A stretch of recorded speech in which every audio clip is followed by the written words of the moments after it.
ನುಗ್ಗೆ ಸೊಪ್ಪು ಅಮ್ಮನ ಮನೆಯಿಂದ ತಂಗಿ ತಂದು ಕೊಟ್ಟಳು. ಅದನ್ನೀಗ ಚೆನ್ನಾಗಿ ಕ್ಲೀನೆಲ್ಲ ಮಾಡಿ ಇಟ್ಕೊಂಡಿದ್ದೇನೆ. ಬಲೆ ಎಲ್ಲ ಇದೆ ಅಂತೇಳಿ ನೋಡಿಕೊಂಡು ಕ್ಲೀನ್ ಮಾಡಿ ಈಗ ನೀರಲ್ಲಿ ಹಾಕಿ ಇಟ್ಕೊಂಡಿದ್ದೇನೆ.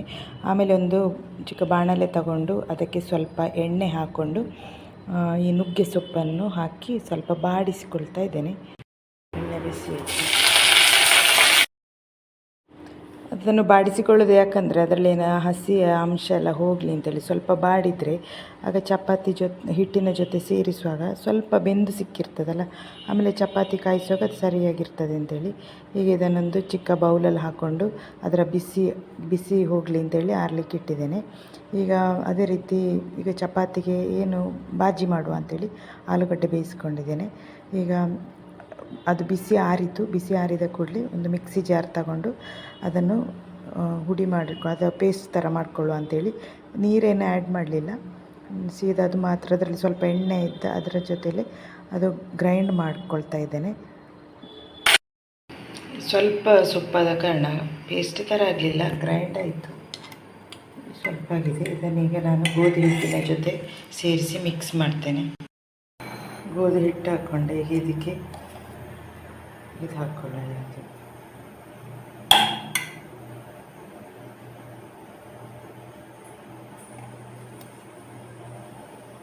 ಗ್ರೈಂಡ್ ಮಾಡಿಟ್ಕೊಂಡ ನುಗ್ಗೆ ಸೊಪ್ಪನ್ನು, ಬೇರೆ ಉಪಾಯ ಇಲ್ಲ ಇವರಿಗೆ ಇಂಥದ್ದೆಲ್ಲ ಮಕ್ಕಳಿಗೆ ತಿನ್ನಿಸ್ಲಿಕ್ಕೆ. ಹೀಗೆಲ್ಲ ಮಾಡಬೇಕಷ್ಟೆ, ಅಷ್ಟಾದರೂ ಅವರ ಹೊಟ್ಟೆಗೆ ಹೋಗಲಿ ಅಂತ. ಈಗ ರುಚಿಗೆ ತಕ್ಕಷ್ಟು ಉಪ್ಪು ಹಾಕ್ಕೊಳ್ತೇನೆ. ಈಗ ಇದನ್ನು ನೀರು ಹಾಕಿ ಕಲಸಿಟ್ಕೊಳ್ತೇನೆ.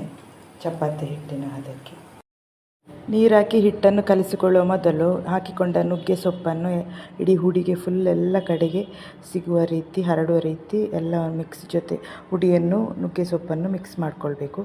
ಅದು ಚೆನ್ನಾಗಿ ಮಿಕ್ಸ್ ಮಾಡಿ ಆದಮೇಲೆ ಎಲ್ಲ ಕಡೆಗೆ ನುಗ್ಗೆ ಸೊಪ್ಪು ಸ್ಪ್ರೆಡ್ ಆಗಿದೆ ಅಂತ ಅನಿಸಿದ ಮೇಲೆ ನೀರು ಹಾಕಿ ಹಿಟ್ಟು ರೆಡಿ ಮಾಡಿಕೊಳ್ಬೇಕು. ನಾನಿಲ್ಲಿ ನೋಡಿ ಕಲಿಸ್ಕೊಳ್ತಾ ಇದ್ದೇನೆ. ಅದರಲ್ಲಿ ಆಲ್ರೆಡಿ ಎಣ್ಣೆ ಎಲ್ಲ ಇದ್ದ ಕಾರಣ ಹಿಟ್ಟು ಒಳ್ಳೆ ಸ್ಮೂತಾಗಿ ಬಂದಿದೆ, ಒಳ್ಳೆ ಸಾಫ್ಟಾಗಿದೆ ನೋಡಿ. ಹಿಟ್ಟು ಮಾಡಿ ನಾದಿಸಿಟ್ಕೊಂಡೆ. ಸ್ವಲ್ಪ ಹೊತ್ತು ಹೀಗೆ ಇಡ್ತೇನೆ, ಆಮೇಲೆ ಒಂದೊಂದಾಗಿ ಚಪಾತಿ ಮಾಡುವ. ಒಂದು 1/4 ಗಂಟೆ ಹೊತ್ತಷ್ಟು ನಾನು ಇದನ್ನು ಹಿಟ್ಟನ್ನು ಮುಚ್ಚಿಟ್ಟಿದ್ದೆ. ಈಗ ನೋಡಿ ಎಷ್ಟು ಸಾಫ್ಟಾಗಿ ಬಂದಿದೆ ಅಂತೇಳಿ.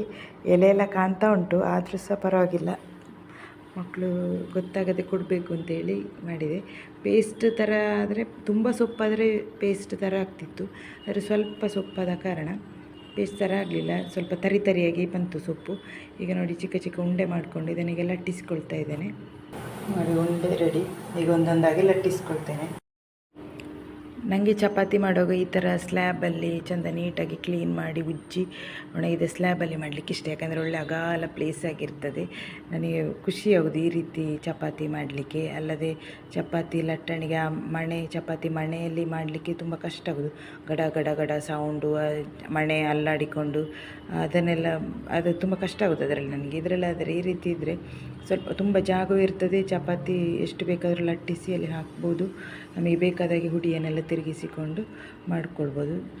ಒಳ್ಳೆ ಹುಡಿ ಇದು ನೋಡಿ, ನಾನು ಯಾವ ರೀತಿ ಮಾಡ್ತೇನೆ ಅದೇ ರೀತಿ ಮಾಡಿ ಚಪಾತಿ ಒಳ್ಳೆ ಸಾಫ್ಟಾಗಿ ಚೆನ್ನಾಗಿ ಚಪಾತಿ ಬರ್ತದೆ. ಎಲ್ಲ ಲಟ್ಟಿಸಿ ಆಯಿತು. ಈಗ ಒಂದೊಂದಾಗಿ ಕಾಯಿಸಿಕೊಳ್ತೇನೆ. ಕಾವಲಿ ಇಟ್ಕೊಂಡೆ, ಕಾವಲಿ ಬಿಸಿ ಆಗ್ತಾ ಉಂಟು. ಈಗ ಒಂದೊಂದಾಗಿ ಚಪಾತಿಯನ್ನು ಸುಟ್ಕೊಳ್ತೇನೆ.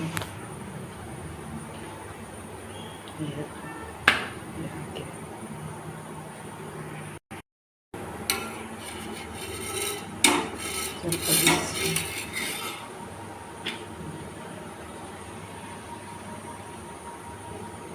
ಇಲ್ಲೆಲ್ಲ ಕಾಣ್ತಾ ಉಂಟು ಎಲೆ.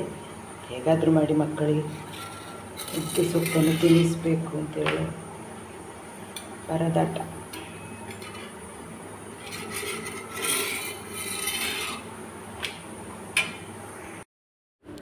ಚಪಾತಿ ಮಾಡೋದು ಮಾಮೂಲಿ ಯಾವತ್ತೆಲ್ಲರೂ ಹೇಗೆ ಮಾಡ್ತೀರಿ ಅದೇ ರೀತಿ ಮಾಡೋದು. ತುಪ್ಪ ಎಲ್ಲ ಹಾಕ್ಕೊಂಡು ಆಮೇಲೆ ಈ ರೀತಿ ಬಟ್ಟೆ ಜೊತೆ ಪ್ರೆಸ್ ಮಾಡ್ಕೊಂಡು ಹೋದರೆ ಅದೊಳ್ಳೆ ಉಬ್ಬಿ ಬರ್ತದೆ ಚಪಾತಿ. ಆದರೆ ನನ್ನ ಚಪಾತಿ ಉಬ್ಬಿ ಬರಲಿಲ್ಲ, ಆದರೂ ಒಳ್ಳೆ ಬೆಂದಿದೆ, ಒಳ್ಳೆ ಚೆನ್ನಾಗಿ ಬಂದಿದೆ, ರುಚಿ ಕೂಡ ಆಗಿತ್ತು.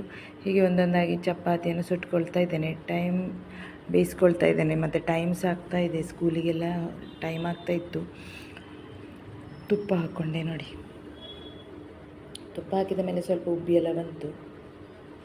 ಮತ್ತು ಚಪಾತಿ ಜಾಸ್ತಿ ಕಪ್ಪು ಕಪ್ಪು ಒಳ್ಳೆ ಬೇಯಿಸಿ ಕರಿ ಕೂಡ ಆಗಲಿಕ್ಕೆ ಸಾಧ್ಯ ಇಲ್ಲ. ಸ್ವಲ್ಪ ಚಪಾತಿ ಕಪ್ಪು ಬಂತು ಅಂತ ಹೇಳಿದ ಕೂಡಲೇ ಅದನ್ನು ಸಹ ತಿನ್ನೋದಿಲ್ಲ ಅಂತ ಒಂದು ಅವಸ್ಥೆ. ಅದಕ್ಕೆ ಎಷ್ಟು ಬೇಕು ಅದಕ್ಕೆ ನಾನು ಆಗಾಗ ತಿರುಗಿಸ್ತಾ ಮಗಚ್ತಾ ಇರೋದು ಚಪಾತಿಯನ್ನು. ಒಂದು ಚೂರು ಅದು ಕರಂಚಿ ಹೋಯ್ತು ಹೇಳಿದರೆ ತಿನ್ನೋದಿಲ್ಲ ಚಿಕ್ಕವಳು. ಅಂದರೆ ಕಹಿ ಆಗ್ತದೆ, ಕಹಿ ಬರ್ತದೆ ಅಂತ. ಅದಕ್ಕೆ ಆಗಾಗ ಮಗಚಿಟ್ಟುಕೊಂಡು ಚಪಾತಿಯನ್ನು ಬೇಯಿಸ್ಕೊಳ್ಳೋದು. ನುಗ್ಗೆ ಸೊಪ್ಪಿನ ಚಪಾತಿ ರೆಡಿ, ಇಲ್ಲ ನುಗ್ಗೆ ಸೊಪ್ಪಿನ ಪರಾಟ ಸಹ ಹಿಂದಿಯ ರೆಡಿ. ಎಲ್ಲದಕ್ಕೆ ಪರಾಟ ಹೇಳಿದರು. ಪರಾಟ ಹೇಳ್ತಾರೆ, ಚಪಾತಿ ಹೇಳ್ತಾರೆ. ಈಗ ಅದೀಗ ರೆಡಿ ಆಗಿದೆ. ಈಗ ಅದಕ್ಕೆ ಬಾಜಿ ಒಮ್ಮೆ ರೆಡಿ ಮಾಡ್ಕೊಂಡು ಬೇಗ ಬಾಜಿ ರೆಡಿ ಮಾಡಿದೆ. ನುಗ್ಗೆ ಸೊಪ್ಪಿನ ಪರಾಟ ಮತ್ತು ಬಾಜಿ ಸವಿಯಲು ರೆಡಿ. Today's breakfast.